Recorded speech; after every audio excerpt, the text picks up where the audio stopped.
And look who it is. It's my old mate, buddy pal, Nosher the Dosher. Fudge. What are you doing, Fudge? He's quite excited. Come out for the day, ain't you, Nosh? She does love a tractor ride, don't you, Fudge? Heading out the window, having a good old sniff, seeing what she can see.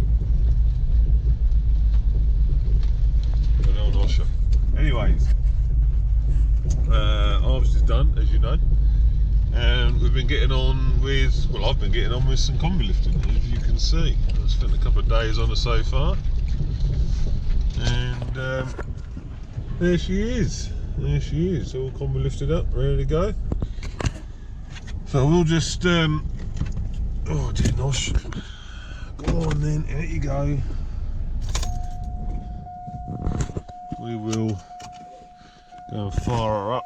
Get warmed up, get my bag in there and everything, and let her get warmed up while we go and put the van up. Hey Nosh. Yeah, lovely day, lovely day.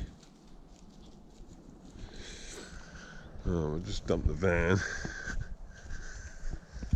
and just walking back down to the tractor. Let me splosh. Fudge, Fudge, come here. Flo, come here. Here. Come here, Fudge, here. What a scamp. Hey, you scamp. Got it. You. Right, anyway, yeah, what I think we'll have a look at today is, well, starting at the beginning. Normally, when you get the harvest, the Trimble system will come out of my tractor, we'll go in the combine.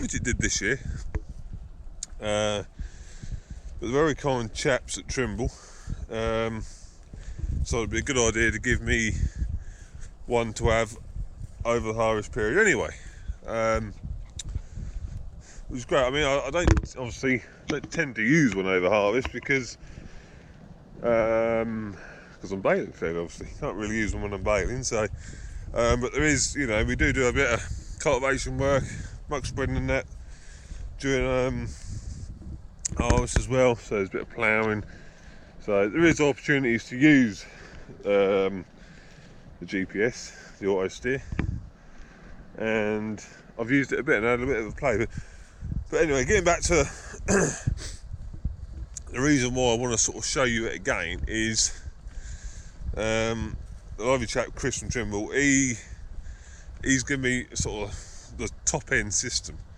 and it's got a system on it called Nextswath. Now Nextswath basically means you don't have to turn at the headlands, which is, you know, pretty awesome, to be fair. So it'll go up and, you know, it can go up and down an AB line or a curve line or a boundary or anything like that, but now you can also, well, it's been out a few years, but now you can also have this Nextswath, so when it comes to the end of a bout, you can tell it how many bouts you want to miss, and the tractor will then come up to the end of the boundary, turn on its own on the boundary, and then go on, you know, miss however many passes you want, and then pick up the next pass, say the third pass or whatever, come back on, and away you go. So we're going to have a look at that today, and hopefully aided by my companion Nosher. Ready, Nosh? Come on, she's ready. Ready for look out for hares and rabbits and stuff, isn't you? So you can have an old bark at them. Get down, down, down, down. Fudge, over. Get over. Over. Nice scamp. So press that and it'll go to the run screen, and then we'll get it set up. So we'll have a look, see how it works. Right, we're getting on quite well, haven't we, Noshy? We've figured this Nextswath out, and that's Nextswath at the minute actually. It's telling me we're coming up to the end of row. So you just have to basically click the auto steer button, which I've got assigned to that button there on the joystick, and it will do it automatically.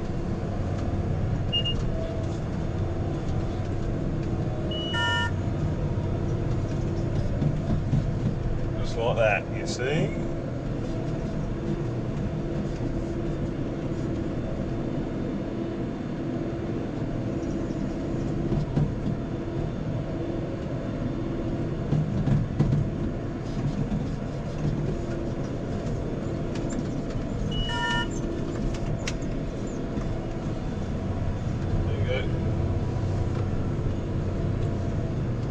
All I had to do was just to acknowledge that the end of road was coming up and lift my machine up and put it down again. Right, now, I've not gone into and shown you the setup because it's obviously the first proper time I've used it. So there's no point showing you that when I was trying to figure it out myself. I'll leave that for another video, and I'll go through all the setup and how you go about setting it up so it works properly. It's not actually that tricky. This is it's run on a FMX 2050 display with the updated sort of software on it. So it looks different now. It's a different page set up to the one that I did have. Although my one, which is still in the combine, has now been updated to this new operating system, so it looks all different. It looks a lot better. I'm not going to come out of it now because I'm using it, but again, like I say, I'll show you that in more detail in an upcoming vid. But suffice to say, it's far more intuitive and it's a lot better laid out. It's it's far more intuitive, so that's good. Still fine-tuning the system, but at the minute I'm having to swap when I turn at the headland. I'm having to swap the turn direction manually. I've not yet figured out how to get to do a set of lands, if you know what I mean. But because we're using the heaver, the combi lift, it's only 2.8 metres wide, so the trouble with that is you won't, I can't turn quick enough to do miss about and work my way across the field and then work my way back, if you know what I mean. Like if I had the Joker on, which is 6 metres, I'd be able to I'd be able to work my way across the field, missing every other bout, and I wouldn't have to touch anything, just acknowledge the end of bout is coming up. So it's coming up again now. It's going to turn to the left, and it's going to pull in on the 6th row. So it's a really clever system.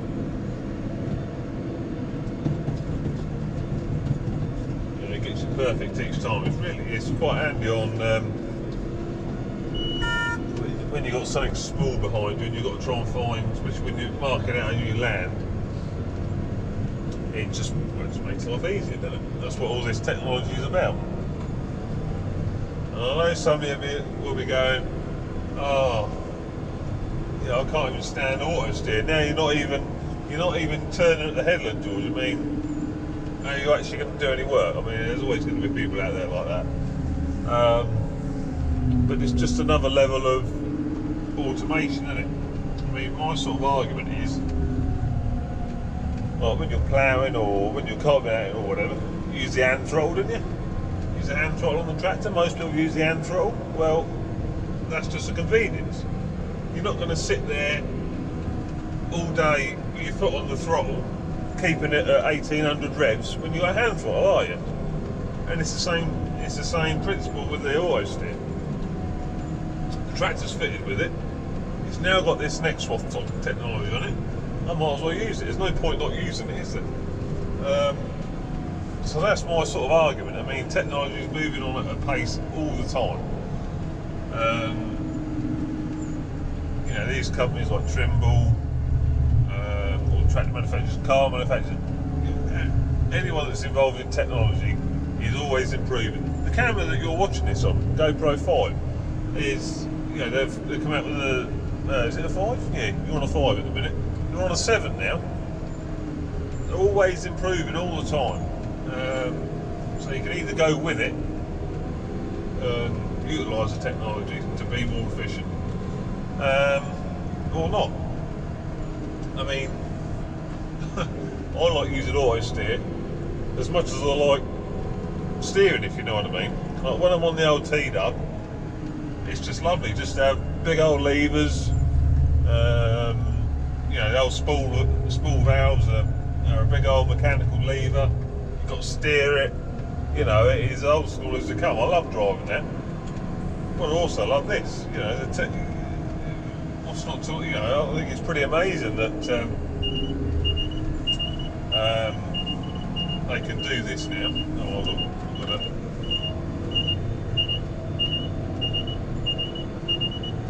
7. There we go. Shush him up. What was I saying?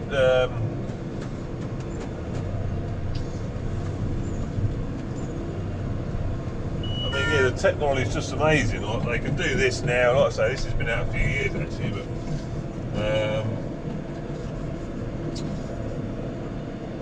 it won't be long before you won't actually need me sat in the seat. I'll be doing something else, and this tractor will be operating itself. That is not in the too distant future. I mean, look at the US military, for example. They operate drones like the Global Hawk. They're operating remotely back in the US or wherever, and they go all across the world remotely operating. It's that technology will trickle down and will come into everyday use. I'm sure of it. So. So there'll be no doubt plenty of haters, wouldn't there, Fodge? But it's just progress. Progress it is. Tractor's performing well. We're averaging 29 litres an hour. And we're pulling the combi lift at 9k, 9.5k. Well, I'm setting the cruise. The auto cruise is set at 10k, so it's someday you can hear the tractor easing off. Like it eased off there because it was on an easy bit, so it backs the engine off, applies more transmission force so that it doesn't need to use as much diesel. So the tractor's coping well. We're running the heaver at about 8 inches. Then we've got a set of 2 compact discs, opposing discs, and then you've got a packer at the back. So it's leaving a nice job. Right, Dosh.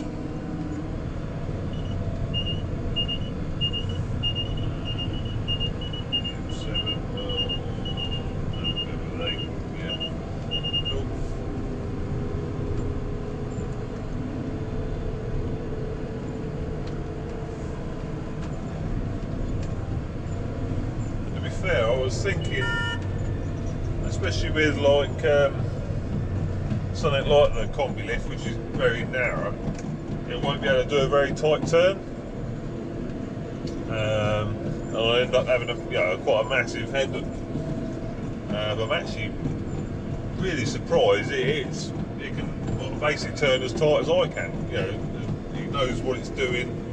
It over centres. So it goes past a little bit and then comes back on its line to get the implement to come into line quicker. So I'm basically still pulling out. I mean, when I'm doing it manually, I'll be pulling it in and out on the tram line, which is at 12 metres, and I'm still doing that now using Nextswath technology. So that surprised me. I thought it'd work better with sort of wider kit like a Joker, or set spring tyre, something like that, and it wouldn't really work very well with narrow stuff like this, but it does. I think really where you see the biggest benefit for it is sort of where you're drilling, or where you're putting spuds in, carrots in, all that sort of stuff. They rely on dead straight lines now. The veg boys like. And I see that this sort of technology that being really useful to them. To get on the next line perfect. Because I can cock it up. I can come in and go a bit too far or whatever, or a bit too shallow, and mess a bit. Well, this comes in perfect every time. The next it's run by GPS, so. No, very impressive, very impressive. Not sure you're impressed, are you, Fodge? Fodge? Not really. She's had, we see a muntjac earlier, so we had a good bark at that, didn't you, Fodge? And a hare, you seen the hare to bark at. And she's alright, we're going to do another few hours. Hopefully finish this field off and that'll be done for the day. Go on then, you going in your bed? No, you're going on the floor.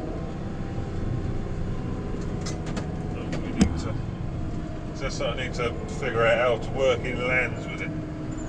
I've not yet figured that out yet, but all that means I have to swap the direction of turn each time. But there'll be a setting on here to do it. I'll find it.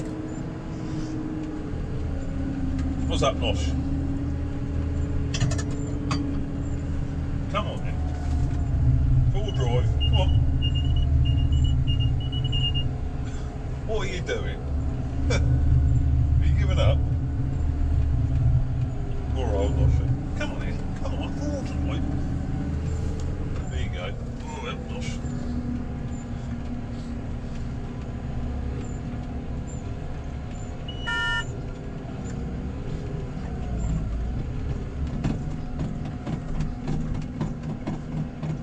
Again, never turns outside the boundary either. It knows where the boundary is. You set a boundary at the start. I'll just quickly drive around the field so it knows where the outer limit is, and then it won't drive outside that limit.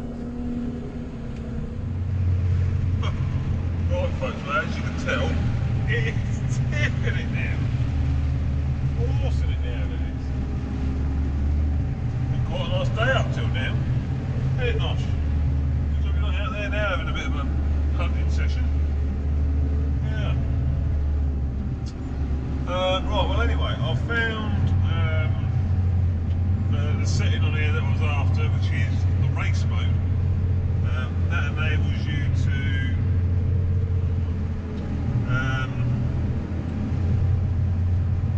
work in land, so at the end of this bout I'll turn right and it'll go however many rows I want to miss. So I'm going to go with 5 rows and it'll do that, and then it'll work that series of lands out until you've worked it out, then you can start again sort of thing. So I'll figure that out, and that works well.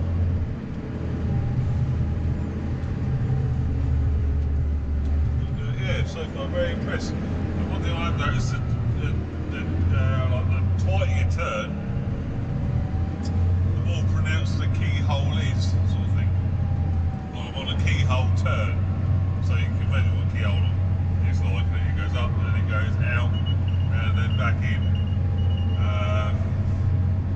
Which the closer your row is to the row you're on, the more pronounced it is to get you back in. So I thought that was pretty cool. So this should now turn me 5 rows, and then when I'm pointing back that way,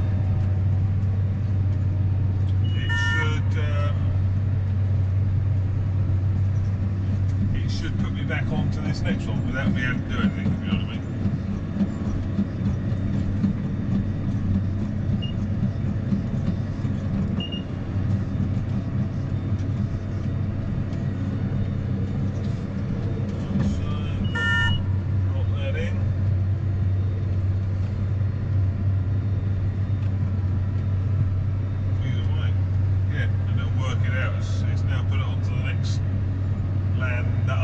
So that's worked out well.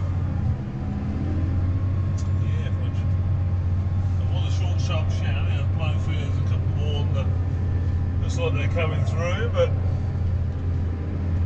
it's dampened it, but nowhere near.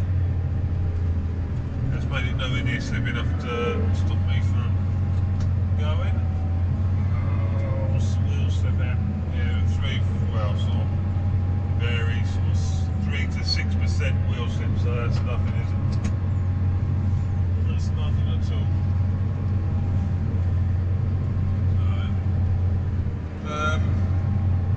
Well, you'll notice from the drone footage,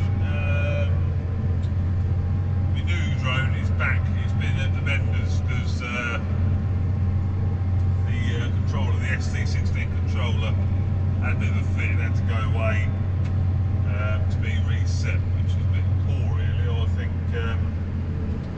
you know, it wouldn't load up; it would just stay in the loading title sort of thing. It would just come up with unique, wouldn't load any programs, and you couldn't do anything with it. I couldn't do a hard reset. It had to be sent off to unique to be done, which is a bit of a pain. But that is back, on warranty, obviously.